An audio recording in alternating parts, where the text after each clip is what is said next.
சில பேர் இந்த திலகோமத்தை அடியன்ட்ட ஃபோனில் கேட்குறா, இது பிதுர்கடனா அல்லது பரிகாரமான்னு கேட்குறா, பிராயச்சித்தமான்னு கேட்குறா. இது ரெண்டும் தான். ஏன்னு சொன்னால் நாம் நம்மளுடைய பிறக்கும்போதே 5 மகா கடன்களோடு 3 மகா கடன்களோடு பிறக்கிறோம். தேவகடன், ரிஷிகடன், பிதுர்கடன். அதுக்கப்புறம் பிறந்ததுக்கப்புறம் மனுஷகடன், பூதகடன் 2 கடன் சேர்த்து 5 மகா கடன்கள் நமக்கு இருக்கிறது. இதை பஞ்சமகா யஜ்யம்னு சொல்கிறோம்.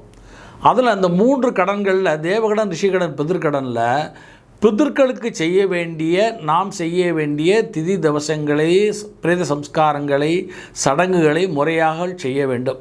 இதற்கு பிதுர்கடன் என்று பெயர். இதை செய்யாமல் விட்டுவிட்டால் அதற்கு பிராயச்சித்தமாக, பரிகாரமாக செய்யப்படுவது திலகோமம்.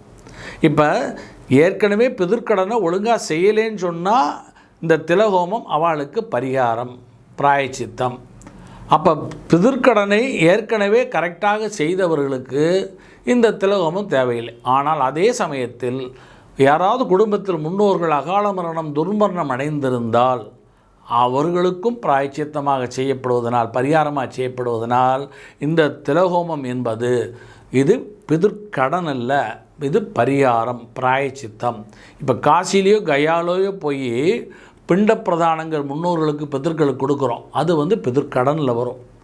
அது ஒவ்வொருத்தரும் அந்த கயாசிரார்த்தத்தையும் காசியில் பிண்ட பிரதானம் கொடுக்கணும். அது பிதுர்கடன். ஆனால் ராமேஸ்வரத்தில் இவரிடம் நம்முடைய அருள்மிகு சமய அறக்கட்டளை சார்பாக நடைபெறக்கூடிய இந்த திலகோமம், நாராயண பலி, பிரம்மச்சாரியாக இருந்தவர்களுக்கு செய்யக்கூடிய நாராயண பலி, அது மட்டும் இல்லாமல் முன்னோருடைய கோபதாபங்களை தணிப்பதற்காக செய்யக்கூடிய சர்பசாந்தி, இவை அனைத்தும் பரிகாரமே அல்லது பிராயச்சித்தமே.